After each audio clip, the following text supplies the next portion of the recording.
I'm Steve Jobs. It is 1958. IBM passes up the chance to buy a young fledgling company that has invented a new technology called xerography. 2 years later, Xerox is born, and IBM has been kicking themselves ever since. It is 10 years later, the late 60s. Digital Equipment, DEC, and others invent the mini-computer. IBM dismisses the mini-computer as too small to do serious computing, and therefore unimportant to their business. DEC grows to become a multi-hundred-million-dollar corporation before IBM finally enters the mini-computer market. It is now 10 years later, the late 70s. In 1977, Apple, a young, fledgling company on the West Coast, invents the Apple II, the first personal computer as we know it today. IBM dismisses the personal computer as too small to do serious computing and unimportant to their business. The early 80s. 81.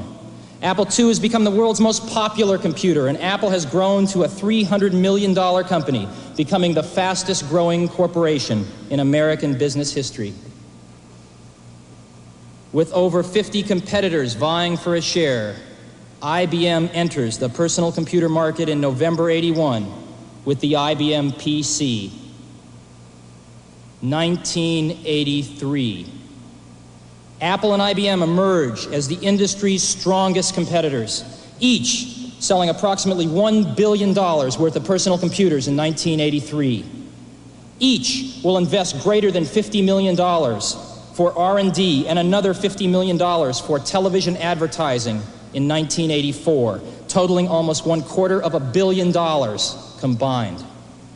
The shakeout is in full swing. The first major firm goes bankrupt, with others teetering on the brink. Total industry losses for '83 outshadow even the combined profits of Apple and IBM for personal computers. It is now 1984. It appears IBM wants it all. Apple is perceived to be the only hope to offer IBM a run for its money. Dealers, initially welcoming IBM with open arms, now fear an IBM-dominated and controlled future. They are increasingly and desperately turning back to Apple as the only force that can ensure their future freedom.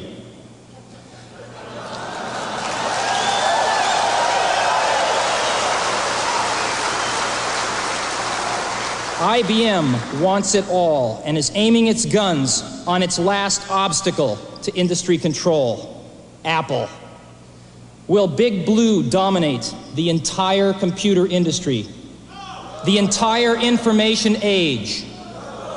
Was George Orwell right about 1984? For today we celebrate the first glorious anniversary of the Information Purification Directives. We have created, for the first time in all history, a garden of pure ideology, where each worker may bloom, secure from the pests of their contradictory thoughts. Our unification of thoughts is more powerful a weapon than any fleet or army on earth. We are one people, with one will, one resolve, one cause. Our enemies shall talk themselves to death, and we will bury them with their own confusion. We shall prevail. On January 24th, Apple Computer will introduce Macintosh. And you'll see why 1984 won't be like 1984.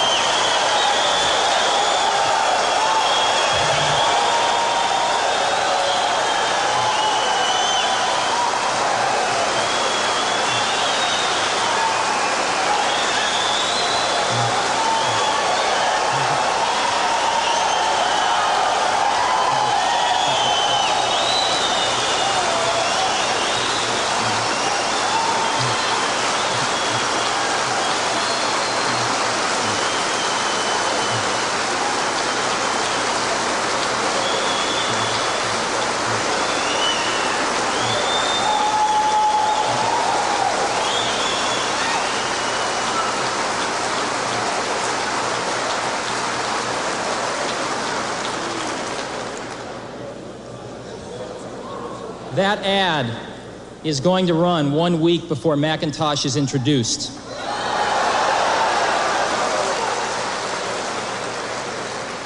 And our ad agency that put it together is here today. Shayad Day, Jay Shayad's here. The principal, Lee Clow and Steve Hayden, that wrote the copy and did the creative, are also here. You might, I guess they just heard what you thought.